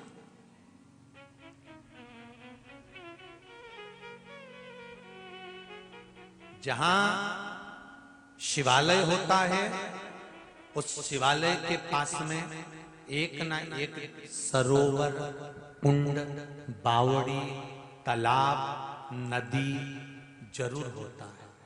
क्यों होता है? उसका कारण है, उसका कारण। सरोवर शिव महापुराण की कथा किस किसने सुनी है? जो टीवी पे बातचीत थी, ऑनलाइन आई थी, सुनी है आप लोगों ने? सरोवर शिव महापुराण की, मानसरोवर शिव पुराण, उसमें कहा था शंकर भगवान का जितना प्राचीन से प्राचीन मंदिर होगा, उस मंदिर के पास कोई तालाब, कोई बावड़ी, कोई कुआं, कोई हाथसी, कोई हैंडपंप, कोई खड्डा जरूर होगा, जिसका जल साधारण नहीं होगा, वो जल अमृत के तुल्य होगा। वो जल साधारण नहीं होगा। और काशी मंदिर की सबसे बड़ी मूलता थी ज्ञान वापी, और वो ज्ञान वापी दूसरों के पास में थी, काशी मंदिर के पास में नहीं थी। वो ज्ञान वापी दूसरी जगह चली गई थी, उसमें मंदिर नहीं था, मंदिर को उन्होंने रख लिया था। वो तो धन्यवाद देता हूं आदरणीय मोदी जी को, जिन्होंने उस ज्ञान वापी को वापिस काशी के मंदिर में लाकर रख दिया, वापिस काशी के मंदिर में लाकर रख दिया उस ज्ञान वापी को। पर हम जिस भूमि पर रहते हैं, जहां हम निवास करते हैं, ऐसे कई शंकर जी के पुरातत्व मंदिर हैं, जिनके पास में बड़े बड़े कई सरोवर होंगे, कई कुंड होंगे, कई बावड़ी होंगे, कई तालाब होंगे, कई नदियां होंगी, और उसकी देखरेख संसार में जहां तुम निवास कर रहे हो उस व्यक्ति को करना चाहिए, उस व्यक्ति को रखना चाहिए। और अगर मैं मानता हूं रतलाम में भी कई मंदिर हैं, आदरणीय कलेक्टर महोदय जी से जब बात हुई थी तो मुझे सूचना मिली थी कि कई लगभग 290 मंदिर का संचालन आपके नगर के कलेक्टर महोदय कर रहे हैं, उसके लिए बड़ी प्रशंसा का विषय है। कई मंदिर जहां पर टूट फूट हो गई, देख रेख नहीं है, वहां का सारा संचालन प्रशासन कर रहा है, प्रशासन उसको देख, धन्यवाद है बहुत बहुत। पर एक चीज का दुख भी है, और मेरी थोड़ी आदत बुरी है, कहने में पीछे नहीं आता। भले फिर बाद में तुम कोई भी टीका लगाओ, अच्छा का लगाओ चाहे बुरे का लगाओ। यहाँ एक शिव मंदिर है बड़ा विशाल, और उसके पास में एक कुंड तालाब बना है, अमृत तालाब, और उसकी हालत ऐसी हो रही, बाप रे बाप। कौन सा शिव मंदिर है? अब तो बोल दो, गढ़ कैलाश, और उसके पास में तालाब जिसका पानी अमृत है, रतलाम के। कितना सुंदर है महाराज, राधा रत्नाकर की कथा उठाकर देखना, जो राजस्थान जोधपुर के आकर रतलाम बसा था।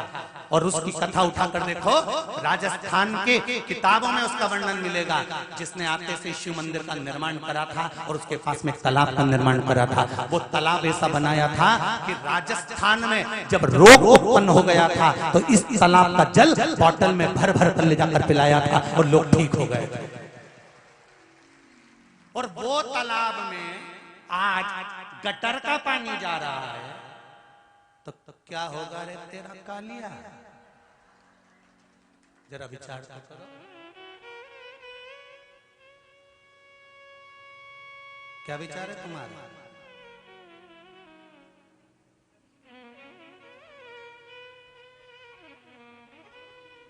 अगली बार जब रतलाम आऊं तो तालाब को देखूं तो मेरा भी मन करे कि इसका पानी पी के मैं भी अमर हो जाऊं। तो आनंद, तो सुख है। धरोहर है ये हमारी, ये हमारी धरोहर। उस धरोहर को हमें समझना। और ये सब काम प्रशासन का ही नहीं होता कि प्रशासन ही इसको करे। फिर तुम क्या करोगे? लड्डू खाओगे कि सत्तू? थोड़ा कर्म तुम्हारा भी है, जागना, अपने कलम के माध्यम से, अपने आनंद के माध्यम से लोगों को जगाना और उस तालाब की सुंदरता को और चार चौगुना बढ़ा देना कि लोग आए और गढ़ कैलाश का जब दर्शन करें तो वहां मेरे तालाब का भी दर्शन कर कर जीवन को सुखी बनाए, आनंदित। ये अपना भी फर्ज है, केवल शासन और प्रशासन नहीं। कोई कचरा डाले, साफ मना करो, कचरा क्यों डाल रहे हो? कोई गंदा पानी आ रहा है, ये कहां से आ रहा है?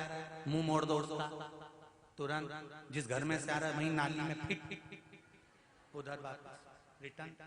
ये कैसे आ रहा है? थोड़ा समान। हम सुधरेंगे, जम के बोलो जरा, युग सुधरेगा, हम बदलेंगे। कब बदलोगे?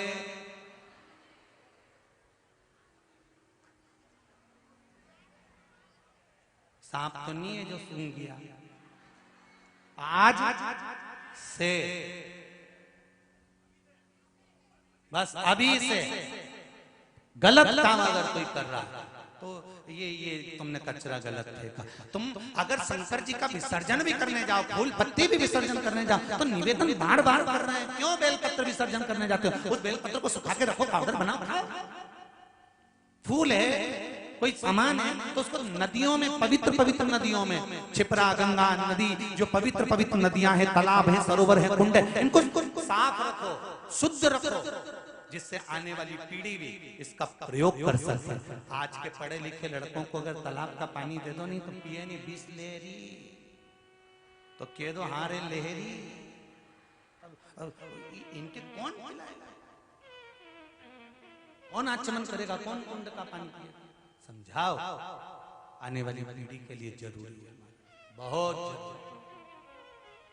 महाराज फल दिया, शिव जी के सामने रख दिया, शंकर भगवान ने वो फल सम्मुख में शंकर के आ गया।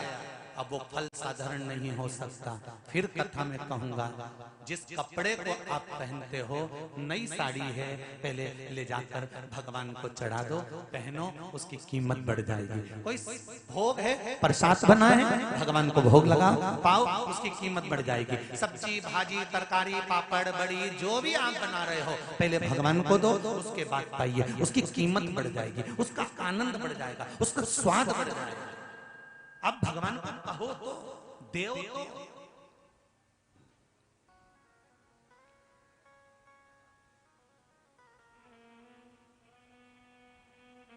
पैसे कमा कर लेकर आओ, सबसे पहले भगवान को दो। हम ये नहीं कह रहे कि तुम मैं छोड़ दो,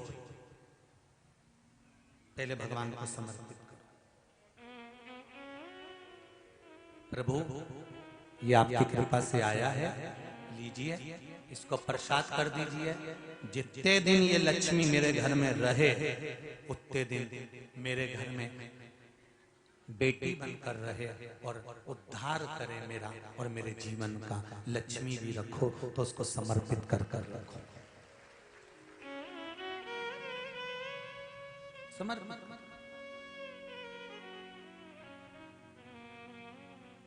जैसे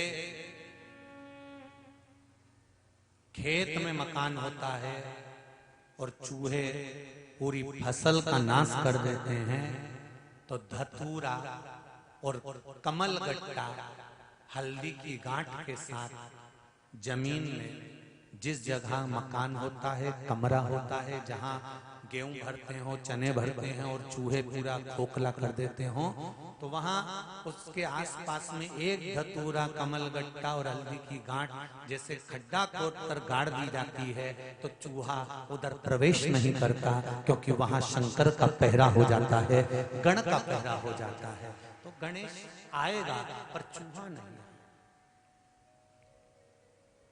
उसी तरह हम भी तो कुछ अगर समर्पित करेंगे भगवान को तो हमें प्राप्त होगा। हम शंकर भगवान को दे रहे हैं। आज चांगुड़ा ने वो फल दिया भगवान शंकर को, वो फल की कीमत समझना कि वो फल कहाँ काम आया। वो फल चांगुड़ा ने दिया, चांगुड़ा ने फल उठाया, खा गई, गर्भ ठहर गया। 9 महीना 9 दिन में चांगुड़ा के गर्भ से संतान हो गई, एक पुत्र ने जन्म ले लिया। वो पुत्र इतना विद्वान था, इतना प्रबल था, इतना सुंदर था, जिसका वर्णन नहीं। माँ चांगुड़ा शंकर जी की आराधना करती तो पुत्र भी शंकर की आराधना करता। चांगुड़ा अगर पशुपति व्रत करती, चांगुड़ा सोमवार का व्रत करती, चांगुड़ा अगर कोई व्रत धारण करती तो पुत्र भी सोमवार का व्रत करता।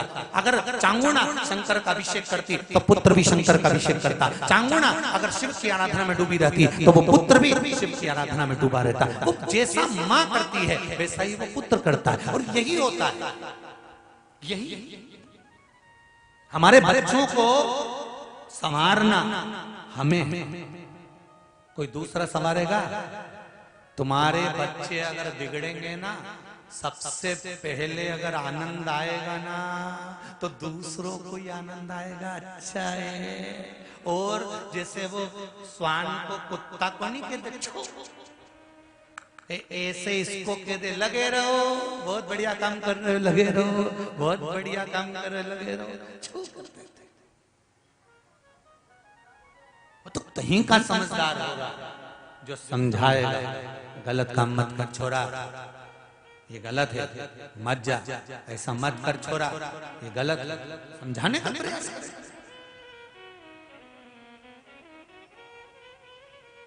महाराज शंभो शरणे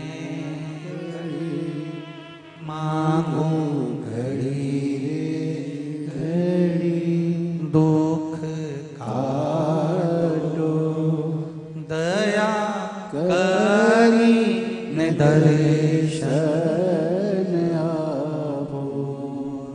अब उसको समझाया, जब समझाने की श्रेष्ठता होगी तो सुख आनंदित होगा। माँ शिव जी की आराधना करती है, चांगुड़ा जब शंकर भगवान की आराधना करती है तो साथ में वो बालक भी शिव की आराधना करता है। चांगुड़ा के पुत्र का नाम रखा था चिलिया। क्या नाम रखा है? चिलिया। अब जैसा चांगुड़ा शिव आराधना कर रही है वैसे ही चिलिया करता है। श्री शिवाय नमस्तुभ्यं, श्री शिवाय नमस्तुभ्यं, श्री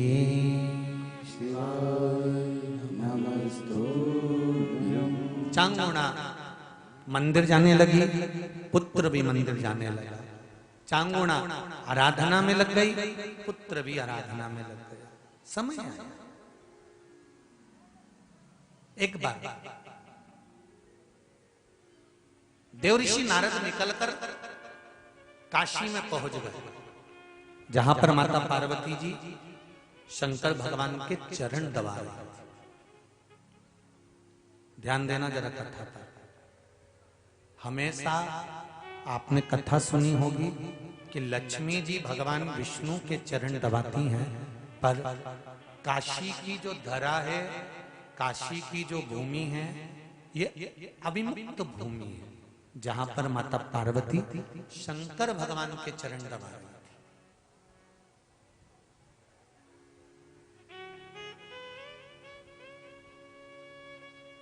भगवान शिव के चरण हमेशा माता लक्ष्मी भगवान नारायण के चरण दबाती है। पर काशी की धरा पर अभिमुक्त नगरी में जहां भगवान शंकर अड़भंग बनकर बैठे हुए,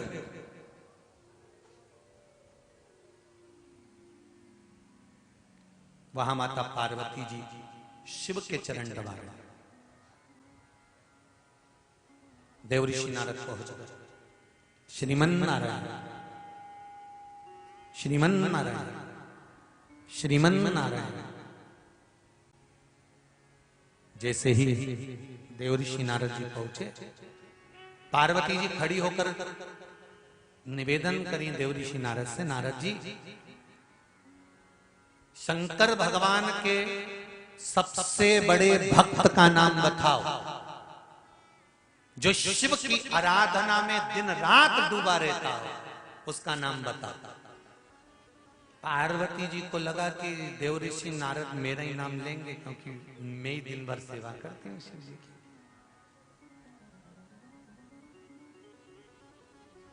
रोज मंदिर जाने से कोई भक्त नहीं बन जाता, ठीक है।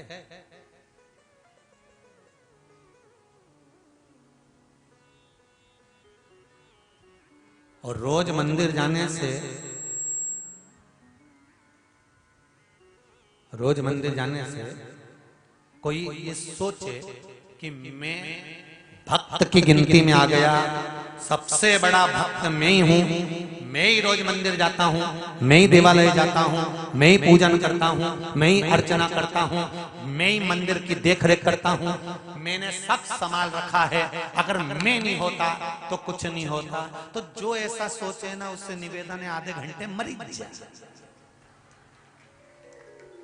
तू होगा तो भी मंदिर का काम होगा, और तू नहीं होगा, बोलो तो जीतियो, तो भी मंदिर का काम।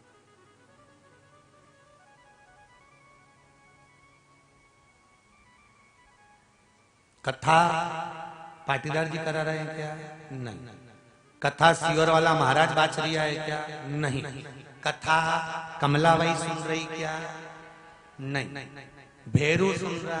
नहीं। बाचने वाला भी शिव, बचवाने वाला भी शिव, और सुनने वाला भी शिव है, दूसरा कोई नहीं।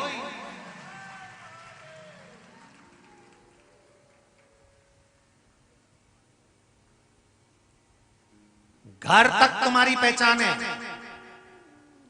शमशान में पहुंचे कि मुर्दा हो, सही है गलत है?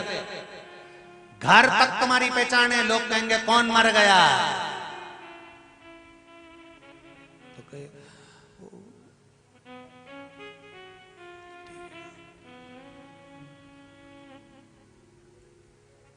अमर मर गया, तो क्या अमर तो अमर हो गया, फिर काय मर गया, तो क्या बस मर गया, मरा।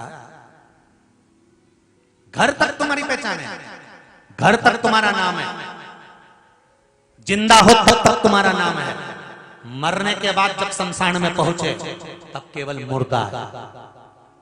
कितनी भी कंपनी का सामान पहन लो, घड़ी भी HMT की, साबुन पेयर्स का, कपड़ा रेमंड का, शूज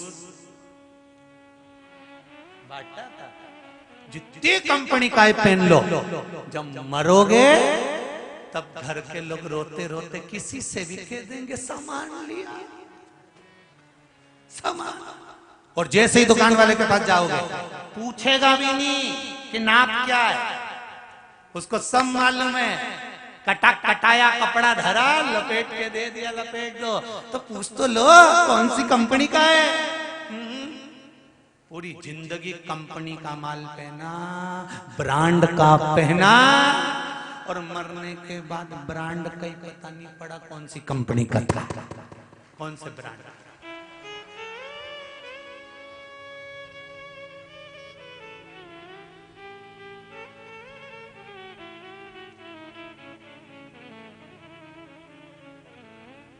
वो एक बार परम पूज्य क्रांतिकारी संत, राष्ट्रीय संत श्री तरुण सागर जी महाराज जी से किसी ने पूछ लिया था, आपका एड्रेस क्या है, आप कहाँ रहते हो? तो उन्होंने कहा था हमारी ड्रेस ही नहीं है तो एड्रेस कहाँ से आएगा? तन पर कोई ड्रेस होए तो एड्रेस भी होए, अब यहाँ तो ड्रेस ही नहीं है तो एड्रेस कहाँ से आएगा? संत का कोई एड्रेस नहीं, शिव भक्त का कोई एड्रेस नहीं। घर से चले थे तब कमला विमला भेरू राम किसान हरि किशन थे, पर कथा में पहुंच गए तो केवल एक रह गए, क्या? शंभु शंकर शिव, इसके सिवा कुछ नहीं, कुछ। फिर वही वाली बात आ गई, मजा रहा जीने में भोलेनाथ धड़क भीतर शिव है, श्वासों में शिव है, धड़कनों में शंकर है, तो फिर क्या लगे? क्या क्या है?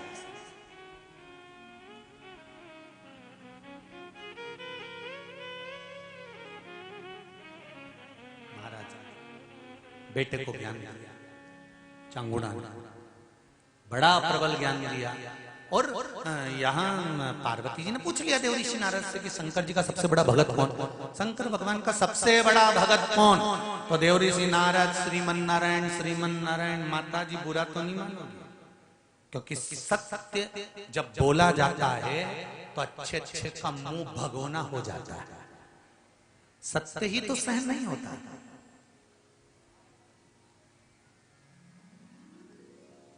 अच्छे खासे व्यक्ति से कह दो मर जाएगा, इतना ही किया नहीं, वो सत्य कहा, मृत्यु सत्य है, आया है सो जाएगा। राजा रंक फकीर, कोई सिंहासन पर चढ़कर गया, कोई गया बंद रंजी, आया है जाना है।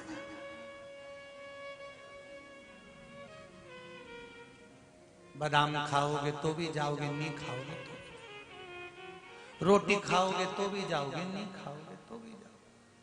पार्लर में जाओगे तो भी जाओगे, नहीं जाओगे तो भी जाओगे। कथा सुनोगे तो भी जाओगे, नहीं सुनोगे तो भी लोगों के मन में आ जाता है फिर मरना ही है तो कथा काहे को सुने, नहीं सुनना चाहिए। पर एक अंतर है कथा सुन के मरने वालों का और कथा नहीं सुन के मरने वालों का। एक अंतर है, बिल्ली अपने मुंह से अपने बच्चे को पकड़ती है, साथ घर लेकर जाती है, बच्चा मरता है क्या? नहीं। बिल्ली अपने मुख से चूहे को पकड़ती है, चूहा बचता है क्या? नहीं। उसी तरह कथा सुनकर मरना और कथा नहीं सुनकर मरना, दोनों में अंतर है। कथा सुनकर मर गए तो बिल्ली के बच्चे जैसे बेकुंठ चले जाओगे, और अगर कथा नहीं सुनी और मर गए तो चूहे जैसे मसले जाओगे। मरना तो निश्चित, बिल्कुल पक्का है।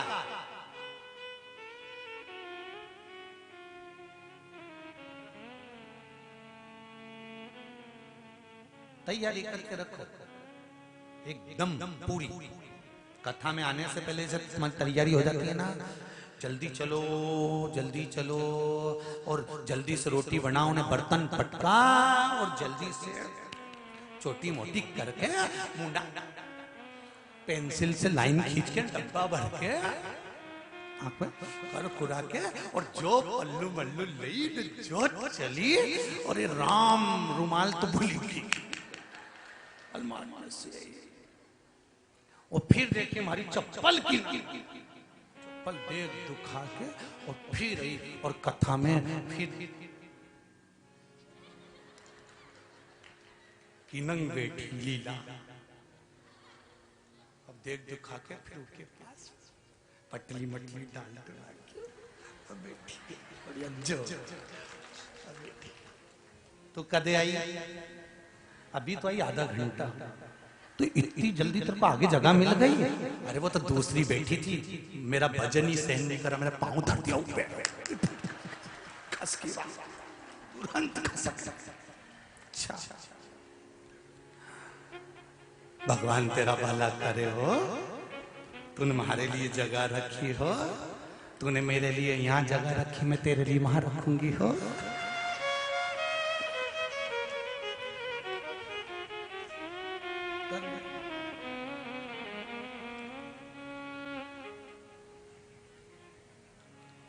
चित्त हो शिव भक्ति में। बताओ नारद जी, शंकर भगवान का सबसे बड़ा भक्त कौन? देव ऋषि नारद ने कहा बुरा तो नहीं मानोगी? हाँ तो बोल। नारद जी ने कहा शंकर जी की सबसे बड़ी भक्त है कांति नरेश की धर्म पत्नी चांगुड़ा। चांगुड़ा वो मृत्यु लोक में रहने वाली साधारण सी स्त्री रानी, वो शंकर भगवान की भक्त है, सबसे बड़ी भक्त, सबसे बड़ी भक्त है। ओहो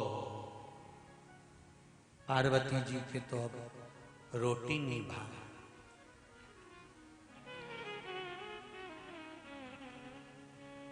जब किसी की सुन लो ना, अरे उनके यहाँ तो इतनी शंकर भगवान की पूजन हो तो फिर मन करे देखें तो सही आखिर है क्या। ये आधे से जो ज्यादा भीड़ है ना, ये कथा की नहीं है, ये श्योर वाला पगला के देखे कि आखिर ये पागल खाना छोड़ के यहाँ कैसे आ गया, ये देखना है।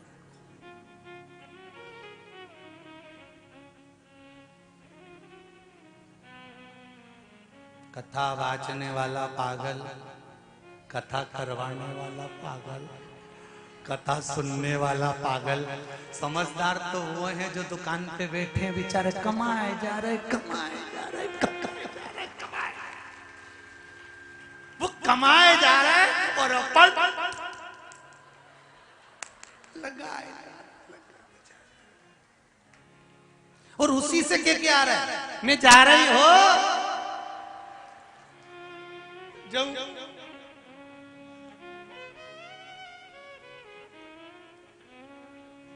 तो कल बोला था ना, पति पत्नी का है इस जग में बड़ा ही सुंदर नाता, बैठी बैठी पत्नी खाती पति कमा मर जाता। बेचारा वो कमा कमा कमा कमा कमा कमा, एक बार मुंह से नहीं निकला। सुनो 7 दिन की कथा हो रही है, शिव महापुराण कथा चल रही है। मैं पत्नी नहीं धर्म पत्नी हूँ। पत्नी और धर्म पत्नी में जमीन और आसमान का अंतर होता है।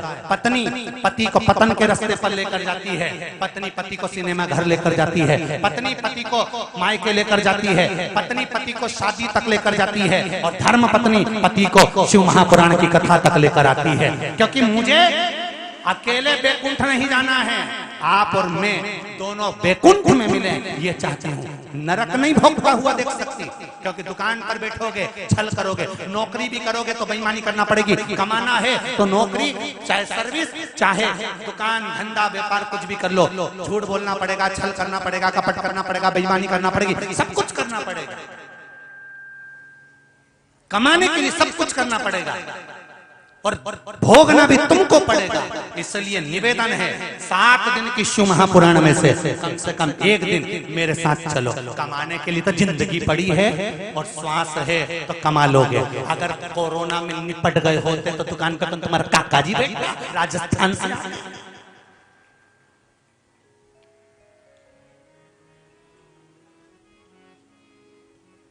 सोमानी जी सही है,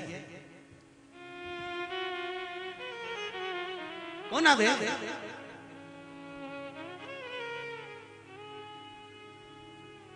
4-4, 5-5 फैक्ट्रियां हैं कपड़े की सूरत में, और बेटे बहू और बाप और माता बिना कथा के एक दिन नहीं रह पाते। जहां कथा होती वहां भी जाते हैं, टीवी पर कथा सुनते रहते हैं और फैक्ट्री चल रही, कौन चला रहा है? तो क्या शंकर जी चला रहे हैं, आपने कहीं करना है।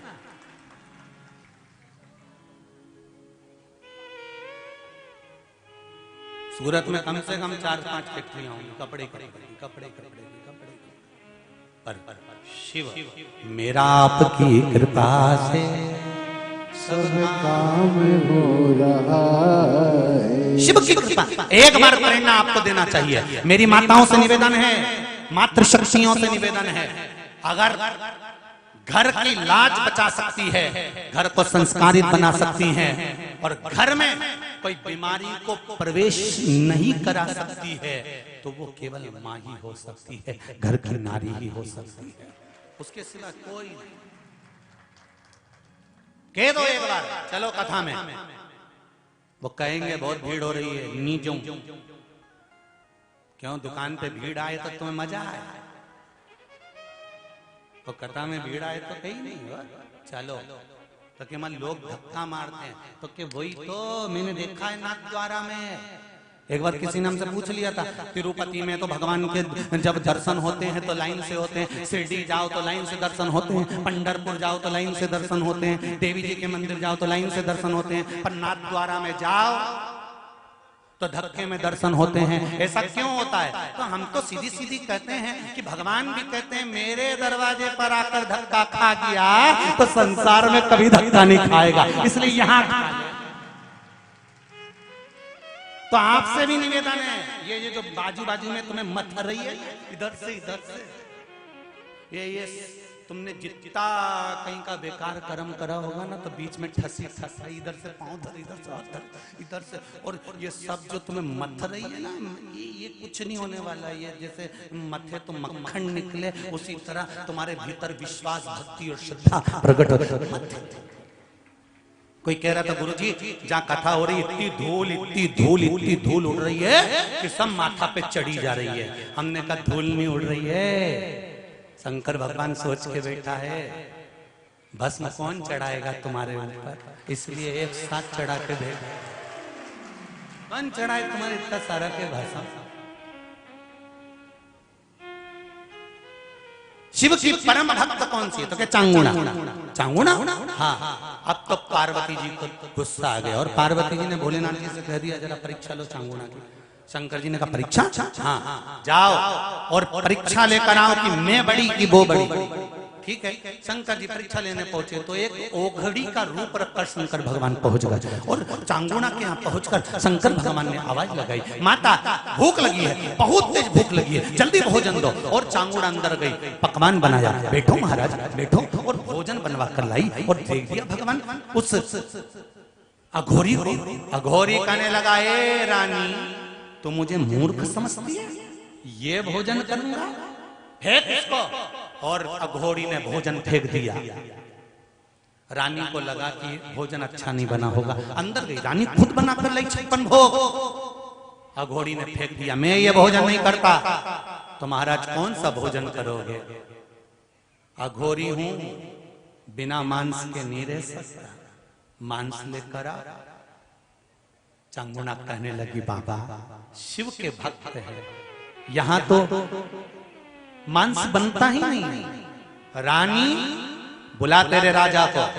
राजा भी हाथ जोड़कर खड़ा हो गया, महाराज भोजन हम ऐसा कैसे लाएंगे? नहीं, भोजन तो मैं मांस का ही करूंगा, लेकर आ।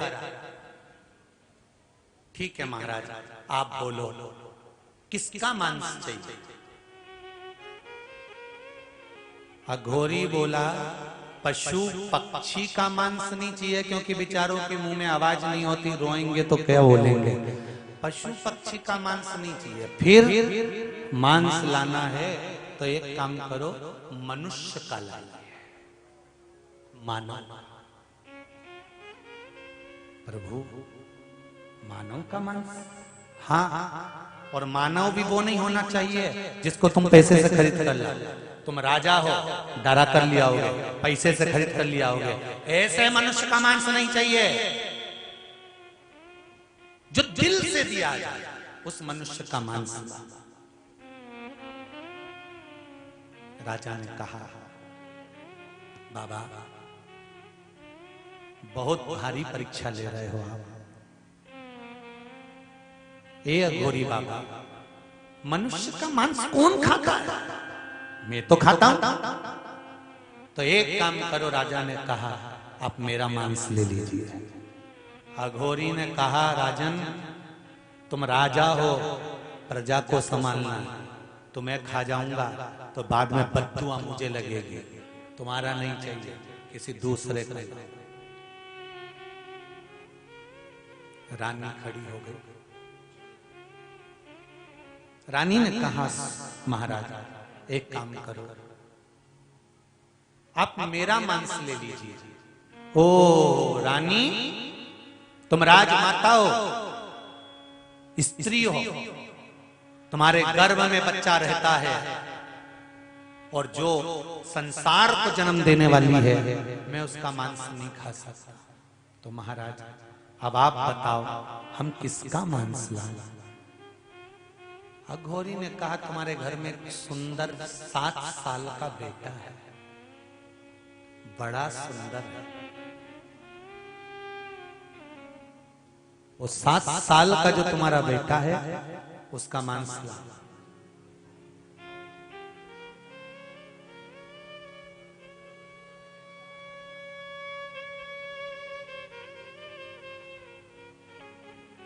चांगुणा बिलख पड़ा। जिस पुत्र को पाने के लिए जिंदगी निकाल दी थी, चरणों में गिर गई, गुरुदेव क्षमा कर, ये नहीं हो सकता। अघोरी ने कहा, चांगुणा तू मेरा अपमान कर रही है, तूने वचन दिया था कि क्या खाओगे मैं वो खिलाऊंगा, अब क्यों मुकर रही है? क्यों मुकर रही है?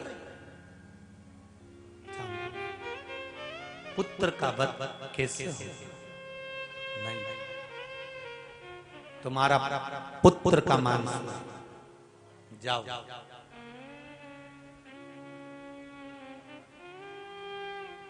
राजा रानी को समझा रहे, रानी रो रही है, फूट फूट कर रो रही है, बिलख बिलख। कौन मां होगी जो अपने बेटे को मार दे? और सुनो चांगुणा, जाओ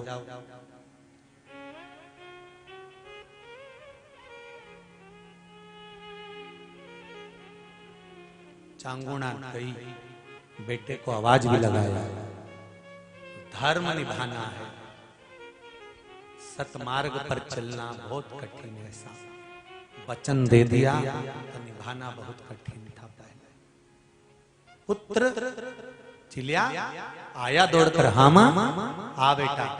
रसोई घर में मां हृदय पर पत्थर रख कर गई, बेटे को एक तख्ते पर सुला दिया। बेटा कह रहा है, मां तू ये तलवार लेकर क्यों खड़ी है? मां तू मुझे मारना चाहती है? 7 साल का पुत्र कहता है, मां तू मुझे मारना चाहती है? बेटे को गले लगा लिया चांगुणा ने। हाँ पुत्र, पहली तेरी मां होगी जो अपने बेटे को मार रही होगी, टुकड़े कर रही होगी तेरे। मां मत मार, अभी में तो मैंने पूरी जिंदगी नहीं देखी। मां मुझे छोड़ दे। मां ने गले लगाया। पुत्र ने प्रश्न करा, मां ये बता कि तू मुझे मार क्यों रही है? दरवाजे पर एक अघोरी आया है, भूखा है, मनुष्य का मांस खाना है, मनुष्य भी अपना होना चाहिए। मां धर्म को निभाना है। हाँ तो एक काम कर मां, उठा तलवार, अपने बेटे का शरीर काट। सो गया चिलिया। मां ने शरीर के टुकड़े करना चालू कर दिए। शरीर के टुकड़े टुकड़े करे, थाल में रखे और रख कर ले गई अघोरी के पास। ले महाराज ये लीजिए, खाइए। अघोरी ने कहा, अरियो ले जाकर फेंक दे बाहर। मैं कोई जानवर हूं जो कच्चा मांस खाऊंगा? तल कर ला।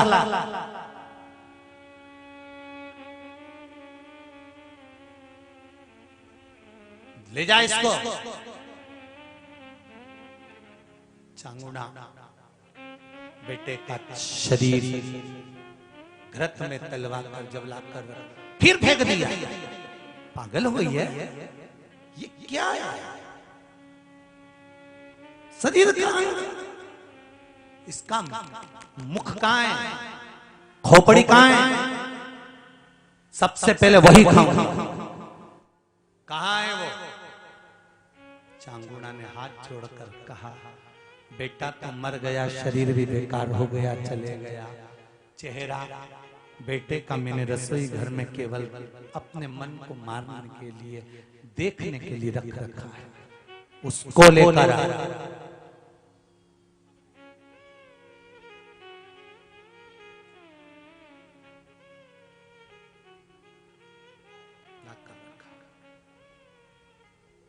अब खाऊंगा मैं मांस। अघोरी बोला, अब खाऊंगा। जा, मैं अकेला मांस खाऊंगा? अकेला? अकेला खाऊंगा तो नरक चले जाऊंगा, इसलिए बांट कर खाऊंगा। जा। अंदर से 3 थाली और तुम भी खाना। अंदर से 3 थाली और लेकर आ। 3 थाली और लेकर आई। मैं अपने बेटे का कैसे मांस खाऊं? चांगुड़ा रो। जब चांगुड़ा थाली लेने पहुंची, शिव के स्वरूप की मूर्ति का, शिवलिंग का दर्शन कर कर आंसू बहाती हुई बोली, बाबा ये क्या दिखा? थाली रख दी थी। राजा ने कहा अघोरी से, बाबा जी आप, मैं और मेरी पत्नी मिलकर तो केवल 3 ही हुए, एक थाली पहले से थी, 3 थाली आपने क्यों बुलवाई? जब खाने वाले हम 2 थे तो एक थाली किसके लिए बुलवाई? अघोरी ने कहा तेरी औलाद भी तो खाएगी राजा, वो भी आती होगी। रानी जा, तेरे बेटे को बुला, वो भी खाएगा। रानी ने कहा महाराज वो तो मर गया, उसका सिर तुम्हारे पास पड़ा है, धड़ तला हुआ पड़ा है, वो कैसे आएगा? अघोरी ने कहा फल शंकर जी को दिया था तुमने, जो शंकर जी के सामने रखा हुआ फल होगा वो मर ही नहीं सकता। ला, बुला तेरे बेटे, वो मर नहीं सकता, बुला। आवाज लगा चिलिया को, और जो रानी ने अपने पुत्र को बुलाया, पुत्र दौड़ता हुआ आया और मां के सामने खड़ा हो गया। ये है शंकर को समर्पित करने की एक वस्तु का फल। शंकर पर चढ़ी हुई एक बेलपत्र, शंकर पर चढ़ा हुआ एक जल, शंकर पर चढ़ा हुआ एक चावल का दाना, शंकर पर चढ़ा हुआ एक फल, शंकर भगवान को समर्पित करी गई एक वस्तु, ये कोई साधारण नहीं हो सकती। बेटा वापिस जीवित हो गया। शंकर पार्वती ने दर्शन दे दिया, अघोरी ओझल हो गया। शिव जी ने कहा चांगुड़ा तूने भूल के वश शिवरात्रि के दिन बैसाख महीने में एक जल का पात्र अपने परिवार के स्वास्थ्य के लिए चढ़ा दिया था।